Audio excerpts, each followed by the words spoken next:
Quand un grand berger allemand mystérieux apparaît dans la vie de Nathan, personne ne se doute du rôle qu'il jouera bientôt.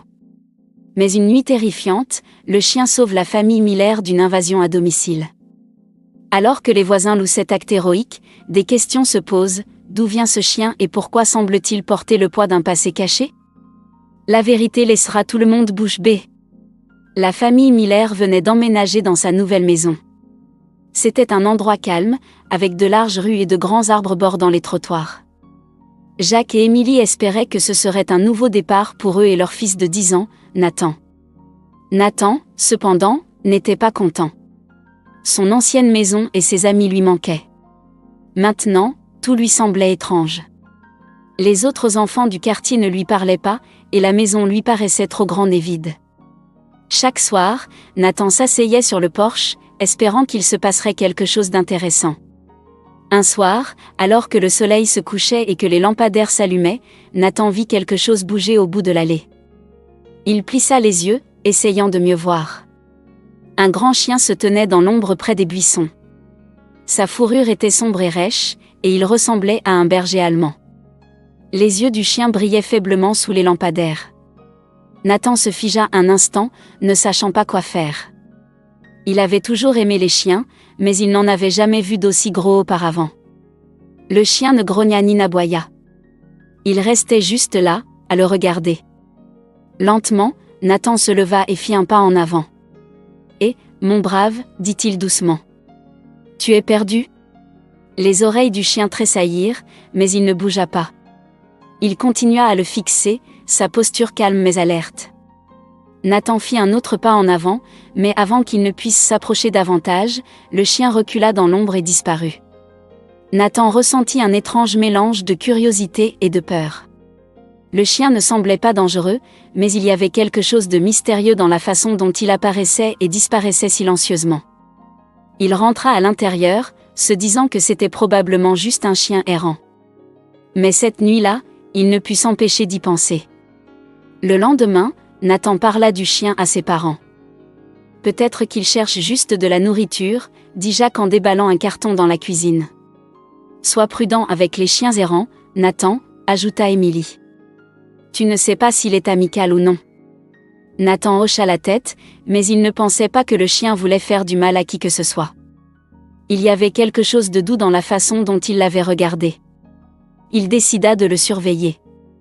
Ce soir-là, Nathan attendit de nouveau sur le porche. Le quartier était calme, seul le bruit des grillons emplissant l'air. Il commençait à penser que le chien ne reviendrait pas quand il aperçut un mouvement près de la clôture. Le même berger allemand apparut, sortant de derrière les buissons. « Eh, tu es revenu » murmura Nathan, se levant lentement. Le chien ne bougea pas. Il le regarda avec des yeux calmes et fixes. Nathan pouvait le voir plus clairement cette fois. Sa fourrure était épaisse et avait des taches brunes et noires. Le visage du chien avait l'air fatigué, comme s'il errait depuis longtemps. Nathan fit quelques pas prudents vers le chien. « C'est bon.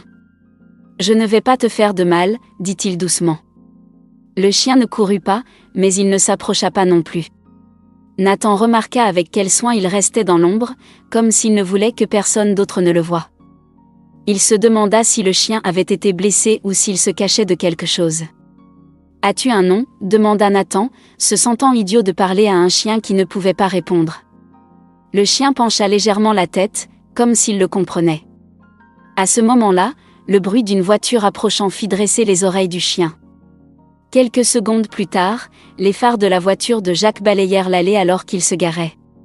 Le chien recula rapidement dans les buissons et disparut à nouveau. Nathan soupira de déception. Il voulait en savoir plus sur le chien, mais il semblait que l'animal ne faisait encore confiance à personne. Peut-être, pensa Nathan, qu'il pourrait gagner sa confiance s'il était patient. Cette nuit-là, alors qu'il était couché dans son lit, il fit un plan. Demain, il apporterait de la nourriture au chien. Il voulait l'aider et peut-être même devenir son ami. Pour la première fois depuis son déménagement, Nathan sentit une étincelle d'excitation. Quelque chose chez le chien lui donnait l'impression d'être moins seul. Dehors, sous le clair de lune, le berger allemand regardait silencieusement la maison de loin. Ses yeux reflétaient une intelligence tranquille. Il semblait garder quelque chose, peut-être Nathan, ou peut-être ses propres secrets cachés. Le lendemain matin, Nathan se réveilla tôt, rempli d'excitation. Il prit des restes de poulet dans le réfrigérateur et sortit. L'air était frais et l'herbe scintillait de rosée. Il déposa la nourriture près du bord de l'allée et s'assit sur le porche, attendant.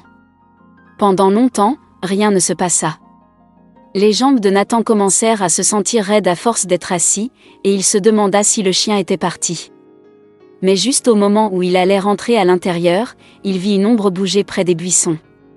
Le berger allemand émergea lentement, son nez tressaillant alors qu'il reniflait l'air.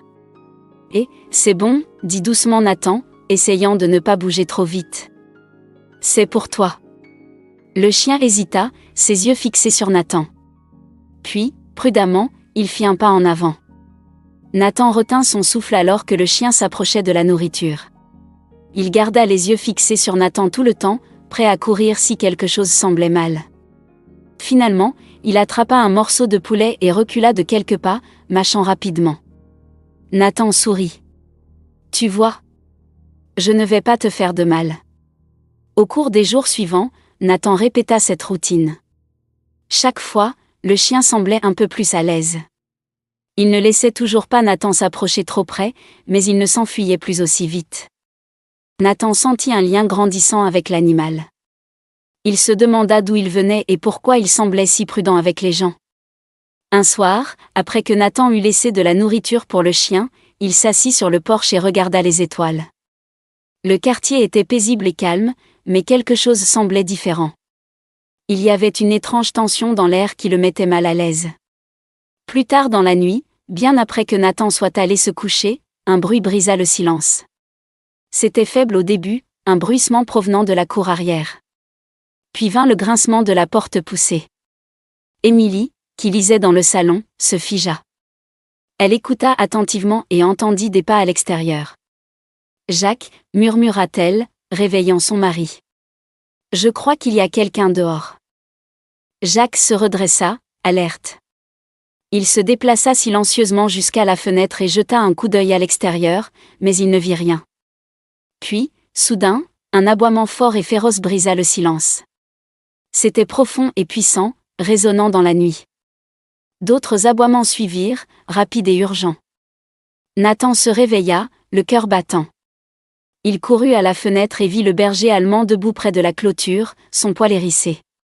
Le chien aboya de nouveau, plus fort cette fois, et il y eut un bruit soudain de quelqu'un s'enfuyant. Jacques se précipita dehors avec une lampe de poche. Au moment où il atteignit la cour, quiconque avait été là était parti. La porte oscillait légèrement dans la brise, à moitié ouverte. Jacques vérifia la cour et ne vit aucun signe de qui que ce soit, mais il savait que le chien avait effrayé l'intrus. Nathan sortit, frissonnant légèrement en pyjama. Il vit le chien debout près de la clôture, ses yeux perçants et alertes. « Bon chien », murmura Nathan, ressentant une vague de soulagement et de gratitude. Les oreilles du chien tressaillirent à la voix de Nathan, mais il ne bougea pas. Il monta la garde pendant quelques instants avant de rentrer dans l'ombre. « Tu crois que quelqu'un essayait de cambrioler » demanda nerveusement Émilie alors que Jacques rentrait à l'intérieur. « Je ne sais pas » dit Jacques en verrouillant la porte derrière lui. « Mais ce chien vient peut-être de nous sauver. » Le lendemain matin, Nathan trouva le chien couché près des buissons. Il avait l'air fatigué mais alerte, ses yeux le surveillant attentivement. Nathan sourit et s'approcha lentement, gardant une distance de sécurité. « Tu es un héros » dit-il doucement. « Je devrais te donner un nom, hein ?» Il réfléchit un instant. Le chien avait été silencieux et mystérieux, mais il avait aussi fait preuve de courage lorsque la famille avait besoin de protection. « Que dirais-tu de chasseur ? Ça te plaît ?» Le chien ne répondit pas, mais Nathan sentit que le nom était juste. « Chasseur ce sera » dit-il avec un sourire. Pendant le reste de la journée, Nathan ne put s'empêcher de penser à la façon dont Chasseur les avait protégés. Il souhaitait pouvoir garder le chien. Ils avaient déjà commencé à créer des liens, et Nathan ne voulait pas que Chasseur parte. Mais il savait que ses parents n'accepteraient peut-être pas qu'il garde un chien errant. Cette nuit-là, Nathan était couché dans son lit, fixant le plafond. Il se fit une promesse silencieuse, Quoi qu'il arrive, il prendrait soin de Chasseur. Le chien avait choisi de les protéger, et Nathan sentait que c'était à son tour de faire de même. Dehors, Chasseur était tranquillement couché près de la clôture, veillant à nouveau sur la maison. La maison était sombre et silencieuse. Tout le monde dormait. Le clair de lune traversait faiblement les fenêtres, projetant de longues ombres sur les murs. Dehors, Chasseur était couché près des buissons, ses oreilles tressaillant au moindre bruit. Vers minuit, quelque chose changea. La tête de Chasseur se releva brusquement, ses yeux se rétrécissant. Il entendit de doux pas s'approcher du côté de la maison. Lentement, il se leva, ses muscles tendus. L'odeur d'étrangers emplit l'air. 3 hommes masqués se faufilèrent vers la porte de derrière. L'un d'eux murmura, « Fais pas de bruit. On entre et on sort vite. » Ils ne remarquèrent pas le grand chien qui les regardait depuis l'ombre. Chasseur se déplaça silencieusement, son corps près du sol. Ses yeux brillaient avec concentration alors qu'il suivait leurs mouvements. Un homme crocheta la serrure de la porte de derrière. La porte s'ouvrit en grinçant, et les intrus se glissèrent à l'intérieur. Chasseur grogna doucement, un avertissement qui passa inaperçu. Il attendit quelques instants, puis les suivit dans la maison. À l'intérieur, les cambrioleurs se déplacèrent rapidement, à la recherche d'objets de valeur. L'un se dirigea vers le salon, un autre vers la cuisine, et le dernier commença à monter les escaliers vers les chambres. Les instincts de Chasseur se mirent en marche. Ces hommes étaient une menace pour sa famille, et il ne les laisserait faire de mal à personne. L'homme dans la cuisine entendit un grognement bas et menaçant derrière lui. Il se retourna et se figea. Chasseur se tenait dans l'embrasure de la porte, les dents découvertes, les yeux brillants. « Et, il y a un chien ici », siffla l'homme, essayant de paraître calme. Avant qu'il ne puisse réagir, Chasseur bondit. L'homme trébucha en arrière, renversant une chaise. Chasseur attrapa son bras avec des mâchoires puissantes, le forçant à lâcher le sac qu'il tenait. L'homme hurla de douleur et de peur. « Au secours! Enlevez-le de moi !» Les 2 autres cambrioleurs se précipitèrent vers le bruit, mais quand ils virent Chasseur, ils hésitèrent. La présence du chien était accablante, forte, intrépide et totalement concentrée sur la protection de son territoire. « Il faut qu'on sorte d'ici », cria l'un des hommes. Chasseur relâcha le premier homme et aboya férocement, chaque son résonnant dans la maison comme un coup de tonnerre. Ses mouvements étaient rapides et calculés, comme s'il avait été entraîné pour des moments comme celui-ci. Il encercla les intrus, bloquant leur chemin vers les escaliers. « On oublie les affaires. »« On y va », cria l'un des cambrioleurs, la panique dans la voix. Les hommes se précipitèrent vers la porte de derrière, se poussant et se bousculant dans leur hâte de s'échapper. L'un d'eux laissa tomber un pied de biche en sortant. Chasseur les poursuivit jusqu'au bord de la cour avant de s'arrêter. Il resta là, haletant, les oreilles toujours alertes. Une fois qu'il fut sûr qu'ils étaient partis, il revint lentement vers la maison. À présent, le bruit avait réveillé la famille. Jacques et Émilie se précipitèrent en bas, suivis d'un Nathan aux yeux écarquillés. « Qu'est-ce qui se passe ?» demanda Jacques en regardant autour de lui. Nathan haleta quand il vit Chasseur debout près de la porte, son poil légèrement ébouriffé. « Chasseur !»« Ça va ?» Chasseur remua la queue une fois mais ne bougea pas de sa place. Nathan courut vers lui et le serra dans ses bras. Le chien se pencha vers lui pendant un moment, puis regarda vers la porte de derrière, comme pour dire « Ils sont partis maintenant ». Jacques remarqua la chaise cassée et le sac d'objets volés sur le sol.